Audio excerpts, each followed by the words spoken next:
নমস্কাৰ আজিৰ এইটো ভিডিঅ'ত আমি দুটা গুৰুত্বপূৰ্ণ বিষয় আলোচনা কৰিম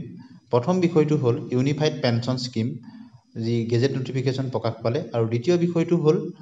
চাকৰি কাৰ্যকাল বৃদ্ধি সম্পৰ্কত প্ৰথমে আমি আলোচনা কৰিম ইউনিফাইড পেনশন স্কিম ইউপিএছ যাৰ কাৰণে গেজেট প্ৰকাশ কৰা হৈছে ইউনিফাইড পেনশন স্কিম কি আৰু কাক কোনে কোনে ইয়াৰ সুবিধা লাভ কৰিব পাৰিব আৰু কি কি সুবিধা লাভ কৰিব পাৰিব যিসকল কৰ্মচাৰী ইতিমধ্যে ৰিটায়াৰ হ'ল বা অৱসৰ গ্ৰহণ কৰিলে তেওঁলোকৰ ক্ষেত্ৰত কি হ'ব ফেমিলি পেনশন পাবনে নাপাব আৰু পালে কিমান পাব ইউপিএছৰ কৰ্পাছ কেতিয়া পাব এনপিএছ আৰু ইউপিএছৰ মাজত এক তুলনামূলক অধ্যয়ন আৰু ভিডিঅ'টোৰ শেষলৈ আমি চাকৰি কাৰ্যকাল বৃদ্ধিৰ সম্পৰ্কত এটা গুৰুত্বপূৰ্ণ বিষয় আমি আলোচনা কৰিম আপোনালোকে স্কিপ নকৰাকৈ শেষলৈকে চাব গতিকে ভিডিঅ'টোৰ কিছু দীঘলীয়া হ'ব পাৰে কিন্তু বহুখিনি কথা আমি গেজেটখন যিখন প্ৰকাশ পালে ইউনিফাইড পেনশন স্কিম কেন্দ্ৰীয় চৰকাৰে যি নতুন পেনশন নীতি আনিছে তাৰ ওপৰতে আমি আলোচনা কৰিম গতিকে প্ৰথমতেই আপোনালোকে গম পালে যে ইউনিফাইড পেনশন স্কিমনো কি সেই বিষয়টো আমি আলোচনা কৰিম যে একীকৃত পেনশন যোজনা কেন্দ্ৰ চৰকাৰৰ কৰ্মচাৰীসকলৰ কাৰণে প্ৰযোজ্য হ'ব আৰু যিসকলে এনপিএছ তেওঁলোকে লাভ কৰে অৱশ্যে ৰাজ্য চৰকাৰসমূহৰ ক্ষেত্ৰতো এনপিএছ কৰ্মচাৰীখিনিয়ে ইয়াৰ সুবিধা ল'ব পাৰিব আজি ইতিমধ্যে ২৬ জানুৱাৰী তাৰিখতে অসমৰ সন্মানীয় মুখ্যমন্ত্ৰী মহোদয়ে ঘোষণা কৰিছে যে অসম চৰকাৰৰ কৰ্মচাৰীৰ ক্ষেত্ৰতো ১ এপ্ৰিল ২০২৫ৰ পৰা ইউনিফাইড পেনশন স্কিমৰ যিটো অপশ্যন সেইটো খুলি দিয়া হ'ব আৰু ১/৪/২০২৫ৰ পৰা এনপিএছৰ অধীনত যিসকল কৰ্মচাৰী আছে চৰকাৰী কৰ্মচাৰী কেন্দ্ৰীয় চৰকাৰৰ তেওঁলোকৰ ক্ষেত্ৰত তেওঁলোকে অপশ্যন হিচাপত থাকিব তেওঁলোক ইউপিএছ বা এনপিএছ যিকোনো এটাত থাকিব পাৰিব তেওঁলোকৰ ওচৰত এটা বিকল্প অপশ্যন থাকিব আৰু এই যিটো ইউপিএছ পেনশন স্কিম ইয়াত কৰ্মচাৰীয়ে তেওঁলোকে ডিএনএছ এলাউন্স আৰু সুনিশ্চিত তেওঁলোকে পাব আৰু পাৰিবাৰিক যিটো ভোগদান এই সকলোখিনি সুবিধা তেওঁলোকে ইয়াত লাভ কৰিব আৰু লগতে যিটো ইউপিএছ পেনশন স্কিমত যিটো তেওঁলোকৰ কেলকুলেট হ'ব কিমান বয়স থাকিলে তেওঁলোকে ইয়াৰ সুবিধা লাভ কৰিব ন্যূনতম এলিজিবিলিটি ক্ৰাইটেৰিয়া কি হ'ব সকলোখিনি আমি আলোচনা কৰিম গতিকে প্ৰথম বিষয়টো আপোনালোকে গম পালে আৰু কোনে কোনে লাভ কৰিব পাৰিব এই আঁচনিৰ সুবিধা আপোনালোকে নিশ্চয় গম পাইছে যে কিनको মিলেগা আৰু কিनको নেহি মিলেগা ইউপিএছ কা প্ৰথম পইণ্টটোত উল্লেখ আছে যদি এজন কৰ্মচাৰী তেওঁ ন্যূনতম 10 বছৰ তেওঁ কণ্টিনিউৱাছ ছাৰ্ভিচ কৰে গভৰ্ণমেণ্ট জব তেন্তে হ'লে তেওঁৰ ক্ষেত্ৰত ইউপিএছ পেনশন আঁচনি প্ৰযোজ্য হ'ব গতিকে যিসকলৰ 10 বছৰতকৈ কম আছে তেওঁলোক আচল কণ্টিনিউৱাছ ছাৰ্ভিচ তেওঁলোকে যিসকলে 10 বছৰতকৈ কম কৰিব তেওঁলোকৰ ক্ষেত্ৰত কিন্তু ইউপিএছটো কভাৰ নকৰিব আৰু ইয়াত ছাৰ্ভিচটো এটা কথা কৈছে 56(b)ৰ কথা কৈছে য'ত কেন্দ্ৰীয় যিটো চিভিল সেৱা এক্ট সেইমতে কোৱা হৈছে আৰু 1965ৰ কথা উল্লেখ কৰা হৈছে কৰ্মচাৰীৰ যদি আগতীয়াকৈ তেওঁ সেৱানিবৃত্তি কৰি দিয়া হয় তেতিয়াও যদি তেওঁ 10 বছৰ সীমাটো তেওঁ থাকে তেতিয়া তেওঁ মিনিমাম যিটো 10,000 টকা মিনিমাম বেচিক পেনশন সেইটো তেওঁ লাভ কৰিব আৰু ইভাগে সম্পূৰ্ণ পেনশন লাভ কৰিবৰ কাৰণে তেওঁ 25 বছৰ ছাৰ্ভিচৰ কথাটো উল্লেখ আছে যিসকলে ন্যূনতম অতি কমেও 25 বছৰ তেওঁলোকে চাকৰি কৰিব তেওঁলোকে ৰিটায়াৰমেণ্টৰ সময়ত যিটো বেচিক থাকিব 12 মাহৰ বেচিকৰ তেওঁ 50% পেনশন হিচাপে তেওঁ লাভ কৰিব গতিকে তিনিটা পইণ্ট ইয়াত স্পষ্টভাৱে উল্লেখ আছে আৰু কোনে কোনে নাপাব প্ৰথমতে আপোনালোকে গম পালে যদি 10 বছৰৰ কম হয় তেওঁ সমগ্ৰ চাকৰি কাৰ্যকাল তেওঁ 10 বছৰতকৈ কম কৰিছে তেতিয়া তেওঁ নাপাব আৰু যদি তেওঁ চাকৰিৰ পৰা তেওঁ বৰখাস্ত কৰা হৈছে 10 বছৰ আগতে বা তেনেধৰণৰ ক্ষেত্ৰত যদি তেওঁ ক্ষেত্ৰত প্ৰযোজ্য নহ'ব গতিকে কাৰ ক্ষেত্ৰত প্ৰযোজ্য নহ'ব সেইটো আপোনালোকে গম পালে এতিয়া কোনে কোনে পাব পূৰ্ণ যিটো যিসকলে 25 বছৰ কমপ্লিট কৰিব তেওঁলোকে 50% পাব বেচিক শেষৰ 12 মাহৰ মূল বেছিকৰ 50% পেঞ্চন হিচাপে পাব, যিটো ওল্ড পেঞ্চন স্কিমতো আছে। আৰু তাৰ কাৰণে 25 বছৰ এটা সীমা দিয়া হৈছে। আৰু তাতকৈ এবছৰ 2 বছৰ কম হোৱাসকলৰ ক্ষেত্ৰত কি হ'ব, তেওঁলোকৰ ক্ষেত্ৰতো এটা অপশ্যন আছে। আৰু ন্যূনতমটো দিছে 10 সালকৈ বেছি কিন্তু 25 বছৰতকৈ কম, তেওঁলোকৰ ক্ষেত্ৰত আনুপাতিকভাৱে তেওঁলোকে পাব। অৰ্থাৎ কাৰোবাৰ যদি 20 বছৰ হ'ল তেতিয়াহ'লে তেওঁ 25 বছৰ হ'লে 50% পায়, 20 বছৰ হ'লে সেই অনুপাতত পাব। আনুপাতিক কেলকুলেশ্যন কৰিব, সেই অনুপাতত তেওঁ পাব। অৰ্থাৎ ফুল পেঞ্চন পাবলৈ হ'লে 25 বছৰ তেওঁ চাকৰি থাকিব লাগিব। কিন্তু কাৰোবাৰ 20 বছৰ, কাৰোবাৰ 22 বছৰ, কাৰোবাৰ 23 বছৰ, কোনো চিন্তা কৰিবলগীয়া কাৰণ নাথাকে। তেওঁলোকেও পেঞ্চনটো পাব, কিন্তু সেই অনুপাতিক হিচাপত পাব। 25 বছৰ যদি 50% হয়, 20 বছৰ 22 বছৰত কিমান পাৰ্চেণ্ট পাব সেইটো আপোনালোকে নিশ্চয় কেলকুলেশ্যন কৰি ল'ব পাৰিব। সেইটো ৰিটায়াৰমেণ্টৰ সময়ত তেওঁ গণনা কৰা হ'ব। আৰু একেবাৰে মিনিমাম এলিজিবিলিটি হ'ল যে তেওঁলোকে 10 বছৰ মিনিমাম চাকৰি কৰিব লাগিব। আৰু 10 বছৰ হ'লে মিনিমাম তেওঁ কিমান পেঞ্চন দিব, 10,000 টকা তেওঁ পেঞ্চন হিচাপত পাব।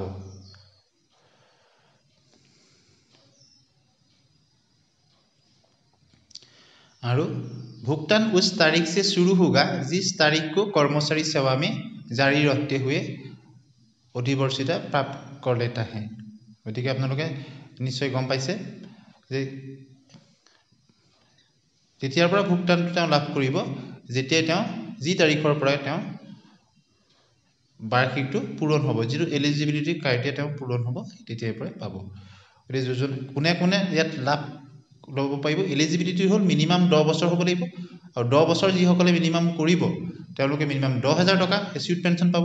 আৰু 50% পাবলৈ হ'লে 25 বছৰ কৰিব লাগিব। তাতকৈ যদি কম হয় 20-22 বছৰ অনুপাতিক হিচাপত তেওঁলোকে ইয়াৰ সুবিধাটো লাভ কৰিব পাৰিব।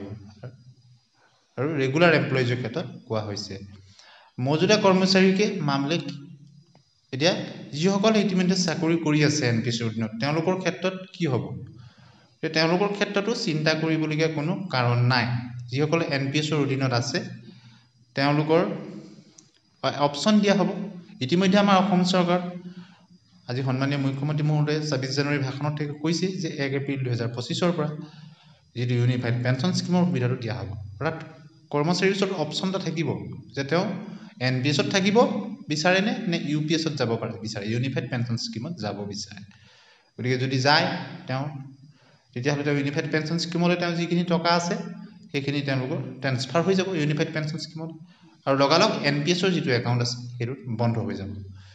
গতিকে মূল কথাখিনি মই ক'ব বিচাৰিছোঁ আপোনালোক। আৰু সেই হিচাপতো কৰি থকা কৰ্মচাৰীসকলৰ তেওঁলোকে কাৰোবাৰ 10 বছৰ এনপিএছৰ অধীনত কৰিলে তেওঁ কি হ'ব এতিয়া, সেই হিচাপত তেওঁৰ যিখিনি এনপিএছত জমা হোৱা টকা সেইখিনি তেওঁ ইউনিফাইড পেঞ্চন স্কিমলৈ গুচি যাব। আৰু তেওঁ যেতিয়াৰ পৰা চাকৰি কৰি আছিলে এনপিএছৰ অধীনত কৰ্মচাৰী তেতিয়াৰ পৰা তেওঁ সময়সীমাটো কাউণ্ট হ'ব ৰিটায়াৰমেণ্টলৈকে। অৰ্থাৎ তেওঁ ইউপিএছৰ সম্পূৰ্ণ সুবিধা ল'ব পাৰিব। কৰ্মচাৰীজনী যদি 2010 চনৰ পৰা তেওঁ কৰি আছে, 10 চনৰ পৰাই তেওঁ এনপিএছৰ অধীনত কৰি আছে।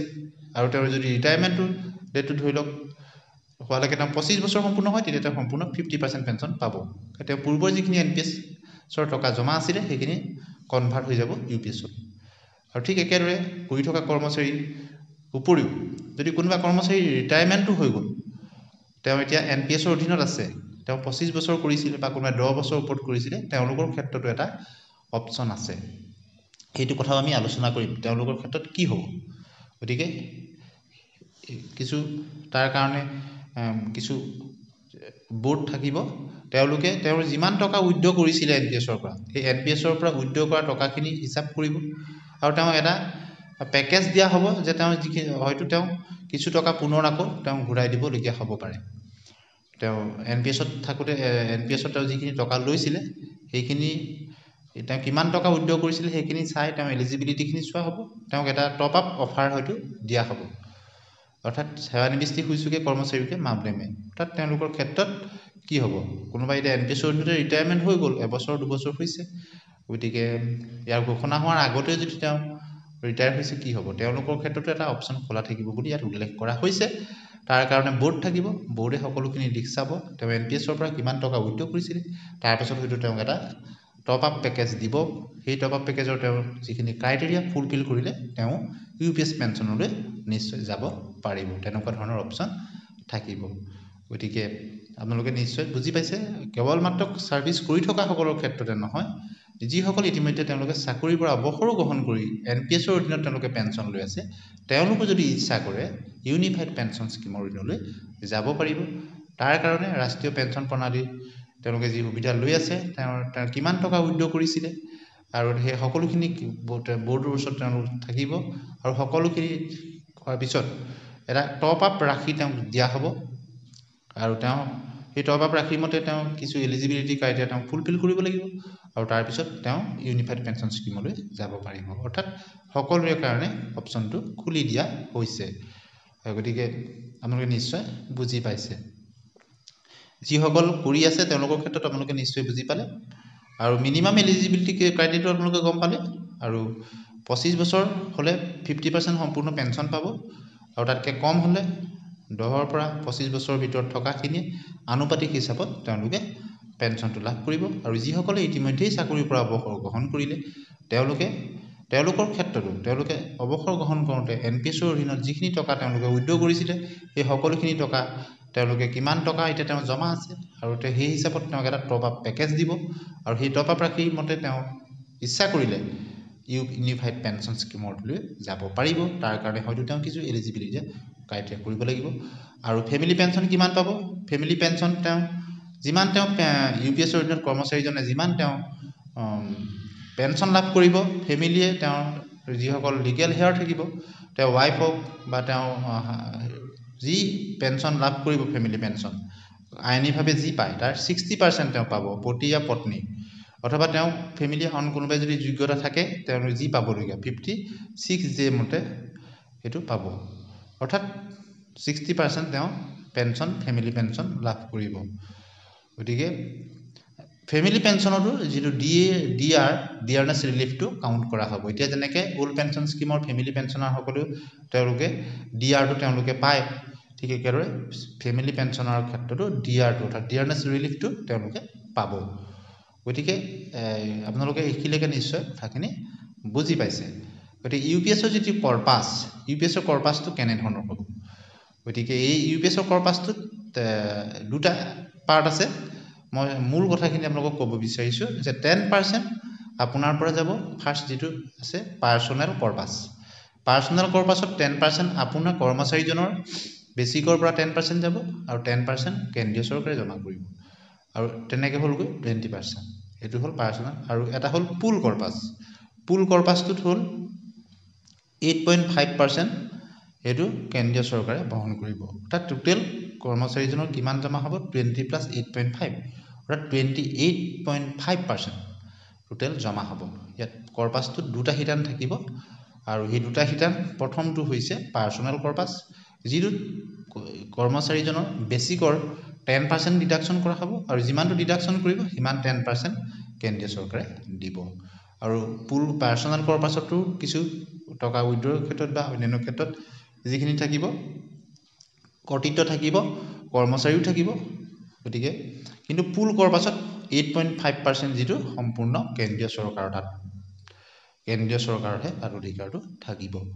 গতিকে দুটা পাৰ্টত ভাগ কৰি দিয়া হৈছে কৰ্পাছত ইউপিএছৰ যেটো কৰ্পাছটো এটা হ'ল পাৰ্সোনেল কৰ্পাছ আৰু অন্যটো হ'ল পুল কৰ্পাছ গতিকে গম পালে আপোনালোকে আৰু ইয়াৰ কাৰণেও যেটো 10 বছৰৰ কথাটো আছে সকলোখিনি ক্ষেত্ৰতে মানে মিনিমাম তেওঁ 10 বছৰ কন্টিনিউ সাৰ্ভিস তেওঁ থাকিব লাগিব আৰু এইদৰেই কৰ্পাছৰ সেইখিনি তেওঁ জমা হ'ব আৰু তেনেদৰেই ভৱিষ্যতলৈকে সকলোখিনি তেওঁ লাভ কৰিব আৰু পুল কৰ্পাছৰ ক্ষেত্ৰত সম্পূৰ্ণৰূপে চৰকাৰৰ কেন্দ্ৰীয় চৰকাৰৰ কৰ্তৃত্বটো থাকিব গতিকে আপোনালোকে কৰ্পাছৰ কথাটো বহুতে সুধিছিলে কেনে ধৰণৰ হ'ব এটা এনপিএছৰ ক্ষেত্ৰতো আপোনালোকে নিশ্চয় জানে এনপিএছৰ ক্ষেত্ৰত কেনে ধৰণে কৰ্পাছটো হয় এটা 24% টোটেল হৈ গৈ কিন্তু ইয়াত 28.5% হয় কথাটো আপোনালোকে নিশ্চয় গম পালে 10% + 14% আছে ইয়াত 10% + 10% ইজুকেটো 20% + 8.5% ইয়াত দুটা ভাগত ভাগ কৰি দিয়া হৈছে এটা হৈছে পাৰ্সোনেল কৰ্পাছ আৰু এটা হ'ল পুল কৰ্পাছ অৰ্থাৎ 8.5% হৈছে পুল কৰ্পাছ আপোনালোকে গম পালে এইটো সম্পূৰ্ণ গভটৰ কৰ্তৃত্ব থাকিব ইয়াত কৰ্মচাৰীজনৰ কোনো নাথাকে অৰ্থাৎ 10+10 এইটো 10% আৰু 10%ত এইটো থাকিব সাৰ্ভিস যিজন এমপ্লয়ি আৰু গভট তেওঁলোকৰ 10+10 তেনেদৰে হ'বগৈ 20% হেতু কোৱা হ'ব পাৰ্সোনেল কৰ্পাছ আৰু পুল কৰ্পাছ 8.5% সম্পূৰ্ণ গভটৰ থাকিব তাত আপোনাৰ কন্ট্ৰিবিউশন আপোনাৰ নিজৰ ফালৰ পৰা একো নাথাকে সম্পূৰ্ণ কন্ট্ৰিবিউশনটো থাকিব গভৰ্ণমেণ্টৰ ফালৰ পৰা গতিকে ইয়ালৈকে বুজি পালে আৰু ৰিটায়াৰমেন্টৰ সময়ত কি হ'ব সেৱানিবৃত্তিৰ এক মুখ্য ভুগতান अर्हक सेवा के प्रत्येक पूर्ण 6 महीने के लिए मासिक परिलब्धियों मूल वेतन महंगाई भत्ता की 10% को दर से अधिवर्षिता पर एक मुक्त भुगतान की अनुमति दी जाएगी अर्थात रिटायरमेंटर समय 6 माहर এটা লামসাম টকা তেওঁ পাব আৰু হেতুৰ পৰা তেওঁ কোনো পেনশনত প্ৰভাৱ নপৰিব यह एक भुगतान है सुनिश्चित भुगतान की मात्रा को प्रभावित नहीं करेगा তেওঁ যেটো পেনশন পাব বা ফ্যামিলি পেনশন বিকল্প তাত কোনো প্ৰভাৱ নপৰে এটা আমি আলোচনা কৰিম এনপিএস ভাৰ্সেস ইউপিএস গতিকে এনপিএস ত কি আছিল আৰু ইউপিএস ত কি আছে পাৰ্থক্যনো কি এই সকলোখিনি আমি চাম প্ৰথমতে এলিজিবিলিটি ক্ষেত্ৰত এনপিএস ৰ ক্ষেত্ৰত আপোনালোকে ইউনিফাইড পেনশন স্কিমৰ ক্ষেত্ৰত open to existing and future central government employees under NPS গতিকে সকলোৱে এই ইউনিফাইড পেনশনটো খুলিব নোৱাৰিব যিসকল এক্সিস্টিং তেওঁলোক আছে আৰু যিসকল সেন্ট্ৰেল গভৰ্ণমেণ্ট এমপ্লয়ি আৰু যিসকল ভৱিষ্যতলৈ এনপিএস ৰ হ'ব তেওঁলোকে এটো খুলিব পাৰিব কিন্তু এনপিএস ৰ ক্ষেত্ৰত open to all Indian citizen NPS সকলো খুলিব পাৰে এজ 18 to 17 18 বছৰ পৰা 70 বছৰ বয়স খুলিব পাৰে including private sector workers private sector worker সকলেও এনপিএস ৰ একাউন্ট খুলিব পাৰে এটা দুই নম্বৰ ডিফাৰেন্সটো হল ইউনাইটেড পেনশন স্কিমৰ ক্ষেত্ৰত contribution to 10% of the basic pay dearness allowance plus dearness allowance কিমানটো ৰিডাকশন হ'ব 10% of the basic pay plus dearness allowance আৰু এনপিএস ৰ ক্ষেত্ৰতো 10% অফ বেসিক পে প্লাস দিয়ে ফৰ গভৰ্ণমেণ্ট এমপ্লয়িজৰ কাৰণে আৰু ফ্লেক্সিবল কন্ট্ৰিবিউশন ফৰ আদাৰ্স অন্যান্য ক্ষেত্ৰত ফ্লেক্সিবল কৰি দিয়া হৈছে আৰু 3 নম্বৰটো হল কন্ট্ৰিবিউশন বাই গভৰ্ণমেণ্ট কন্ট্ৰিবিউশন কিমান থাকিব ইউপিএস ত থাকিব 10% প্লাস এডিশনাল 8.5% অৰ্থাৎ গভৰ্ণমেণ্টৰ ফালৰ পৰা 10% যেটো আপোনাৰ পাৰ্সোনেল কৰ্পাছত থাকিবই আৰু ইফালে এডিশনালি 8.5% দিয়া হ'ব গতিকে গম পালে আৰু ইউপিএস ত কিমান দিয়া হয় 14% দিয়া হয় প্লাস দিয়ে ফৰ সেন্ট্ৰেল গভৰ্ণমেণ্ট এমপ্লয়িজ অৰ্থাৎ ইউপিএস ত 4.5% আপোনাৰ লাভ হয়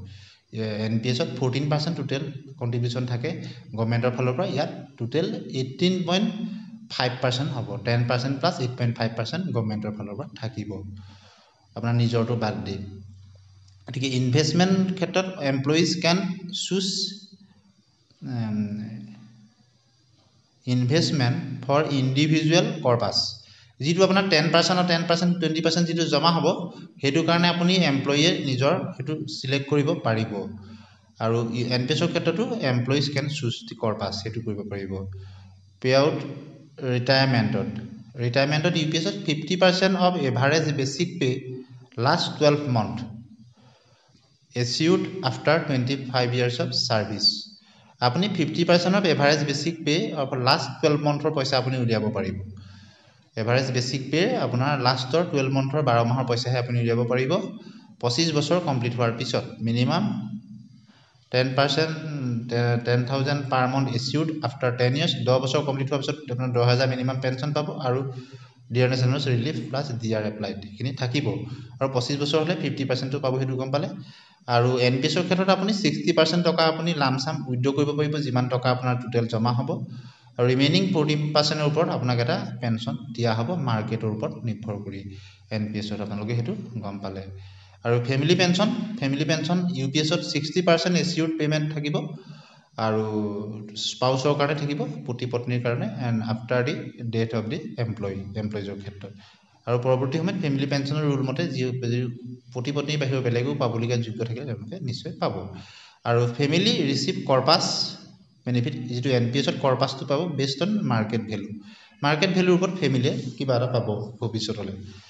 কিন্তু ইয়াত এচিউৰটো নাথাকিব এনপিএছত আৰু ইউপিএছৰ ক্ষেত্ৰত আপোনালোকে গম পালে inflation adjustment Yes with dearness relief ইয়াত যিটো ফেমিলি পেঞ্চনেই হওক বা পেঞ্চনাৰ ক্ষেত্ৰতে ডিয়াৰনেছ ৰিলিফটো থাকিব যিটো ইনফ্লেশ্যনৰ ওপৰত প্ৰভাৱ পৰি যিটো বৃদ্ধি কৰা হয় সেইটো এটা ভাল কথা কিন্তু এনপিএছৰ ক্ষেত্ৰত no' direct adjustment of market link return can inflation কিন্তু এনপিএছৰ ক্ষেত্ৰত সেইটো কোনো কথা নাথাকিব আৰু আপোনালোকে নিশ্চয় এতিয়ালৈকে কথাখিনি বুজি পালে এতিয়া আমি অন্য এটা কথা আমি আলোচনা কৰিম যে শিক্ষকৰ অৱসৰৰ দিন বৃদ্ধি হ'ব নেকি এই ক্ষেত্ৰতে অসমৰ শিক্ষামন্ত্ৰী সন্মানীয় ৰণোজ পেগু ডাঙৰীয়াই তেখেতে মন্তব্য কৰিছিলে যে শিক্ষকৰ অৱসৰৰ দিন বছৰত দুবাৰ কৰাৰ চিন্তা চৰ্চা হৈছে আৰু এই সম্পৰ্কতে তেওঁ এটা বিশেষ ঘোষণা কৰিছিল ডক্টৰ ৰণোজ পেগু ডাঙৰীয়াই এই ক্ষেত্ৰত শিক্ষামন্ত্ৰীগৰাকীয়ে কয় যে এজন শিক্ষকে অৱসৰ গ্ৰহণ কৰিলে শিক্ষকজনৰ স্থানত নতুন নিযুক্তি নোহোৱা পৰ্যন্ত শিক্ষকগৰাকীয়ে পাঠদান কৰা বিদ্যালয়ৰ শিক্ষাৰ্থী সমাজ ব্যাপক অসুবিধাৰ সন্মুখীন হয় অৱসৰী শিক্ষকগৰাকীৰ স্থানত একে বিষয়ৰ পাৰদৰ্শী শিক্ষক নিযুক্তি নোহোৱা পৰ্যন্ত ছাত্ৰ ছাত্ৰী পাঠ্যক্ৰমৰ ধাৰাবাহিকতা ৰক্ষাত সমস্যাৰ মুখামুখি হয় যাৰ বাবে শিক্ষাৰ্থী সমাজে ভুগি অহা এই সমস্যা সমাধানৰ বাবে ৰাজ্যৰ শিক্ষা বিভাগে শিক্ষকৰ অৱসৰৰ দিন বছৰত 2টা কৰাৰ শীঘ্ৰে সিদ্ধান্ত গ্ৰহণ কৰিব আৰু এই ক্ষেত্ৰত শিক্ষক নিযুক্তিৰ পৰীক্ষাৰ সময়ও নিৰ্দিষ্ট কৰাৰ চিন্তা চৰ্চা কৰা হৈছে বুলি জানিবলৈ দিয়ে শিক্ষামন্ত্ৰী গৰাকীয়ে লগতে কয় যে সময় সুনিৰ্দিষ্ট কৰিলে এজন শিক্ষক অৱসৰৰ পৰা আন এগৰাকী শিক্ষক নিযুক্তিলৈকে মাজৰ সময়ছোৱাত ছাত্ৰ ছাত্ৰীৰ কোনো অসুবিধা নহয় এই ক্ষেত্ৰত পৰীক্ষাৰ সময় নিৰ্দিষ্ট কৰাৰ চিন্তা চৰ্চা হৈছে বুলি তেওঁ জানিবলৈ দিয়ে আৰু আন এগৰাকী শিক্ষকৰ নিযুক্তি নোহোৱালৈকে মাজৰ সময়ছোৱাত শিক্ষকৰ প্ৰয়োজনীয়তা আৰু প্ৰয়োজনীয় শিক্ষকৰ সংখ্যা সঠিক ৰূপত জানিবলৈ সুবিধা হয় এই ক্ষেত্ৰত শিক্ষামন্ত্ৰী ৰণোজ পেগুৱে তেওঁ জানিবলৈ দিয়ে যে অসম চৰকাৰে বা শিক্ষা বিভাগে এই ক্ষেত্ৰত এক ঐতিহাসিক পদক্ষেপ ল'বলৈ গৈ আছে গতিকে এটা ভাল চিন্তা যেহেতু শিক্ষাৰ্থী সমাজৰ ওপৰতেই পৰেগৈ এজন শিক্ষক ৰিটায়াৰ হৈ যোৱাৰ পিছত অৱসৰ গ্ৰহণ কৰাৰ পিছত অন্য এজন শিক্ষক নোহোৱালৈকে মাজৰ পিৰিয়ডটোত তেওঁলোকৰ কি হ'ব কোনে পাঠদান কৰিব সেই বিষয়টো গতিকে সেইখিনি কথা খুব সক্ৰিয়তাৰে শিক্ষা বিভাগে বিশেষত দায়িত্ববাহী মন্ত্ৰীয়ে তেখেতে চিন্তা কৰিছে আৰু ইয়াৰ প্ৰতিফলন নিশ্চয় আমি আগন্তুক বাজেটত বা আগন্তুক দিনত দেখিবলৈ পাম আৰু এনেধৰণৰ যদি আদৰণীয় পদক্ষেপ বা প্ৰশংসনীয় পদক্ষেপ গ্ৰহণ কৰা হয় তেতিয়া এক যুগান্তকাৰী পদক্ষেপ হিচাপে গণ্য কৰিব পৰা যাব কিয়নো মূল কথাটো হ'ল ছাত্ৰ ছাত্ৰী সমাজ যাতে শিক্ষকৰ অভাৱত পৰিবলগীয়া নহয় গতিকে এটা ভাল পদক্ষেপ আৰু লগতে অৱসৰৰ কাৰ্যকালত এতিয়া বৃদ্ধি হ'ব বছৰত নেক্সট নিযুক্তি নোহোৱালৈকে